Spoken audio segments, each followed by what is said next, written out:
नमस्कार प्रेक्षकांनो. तर आजच्या भागामध्ये आता सत्या अमृताच्या नवऱ्याला बेदम मारत असतो. पण तेवढे तिथे मंजू येते आणि म्हणते की काय काय चाललंय तुमचं. तेव्हा सत्य म्हणतो की ओ वाघमारे मॅडम, घेऊन जा याला, हा ना अमृताला. पण तसं म्हणतोच तेवढ्यात मंजू त्याला थांबवते आणि त्याची कॉलर धरते आणि म्हणते की तू गावगुंड आहे आणि गावगुंडच राहणार. आता इकडे अमृताचा नवरा खूप घाबरतो. तो आता सत्यावरच आरोप लावतो. तेव्हा मंजू सत्याला तिथून जाण्यास सांगते. आता मंजू अमृताच्या नवऱ्याला घेऊन घरी येते. त्याची अवस्था पाहून अमृता आणि त्याची आई म्हणते की यांना काय झालं आहे. तेव्हा मंजू घडलेली घटना सांगते. पण तेवढ्यात जी अमृता ही अमृता मंजूला म्हणते की तू सत्यताजी काय म्हणत होते ते एकदा तर ऐकून तर घ्यायचं होतं ना. पण मंजूला खूप राग येतो आणि ती म्हणते की त्याचा आणि माझा आता काहीही संबंध नाही, त्यामुळे तू त्याला आता दाजी म्हणणं आधी बंद कर. दुसरीकडे आता सत्या घरी येतो तेव्हा मम्मी साहेब त्याची वाट बघत असते.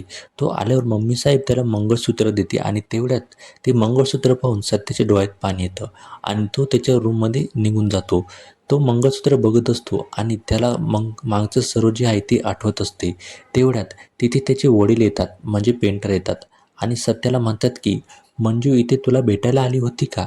तेव्हा तो नाही म्हणतो आणि त्याच्या डोळ्यातील पाणी बघून ते म्हणतात की तिच्या मनात तुझ्याबद्दल खूप राग आहे, मी तिला सगळं सांगतो.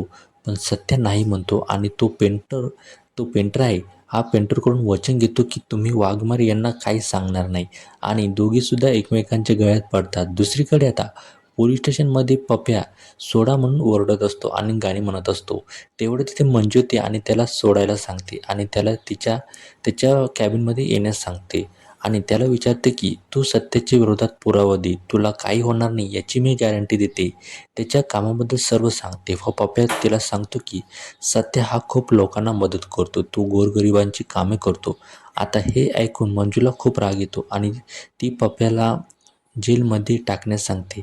आता मंजू म्हणते की कोणी त्याच्या विरोधात पुरावा देऊ किंवा न देवो, मी त्याच्या विरोधात पुरावा गोळा करणारच.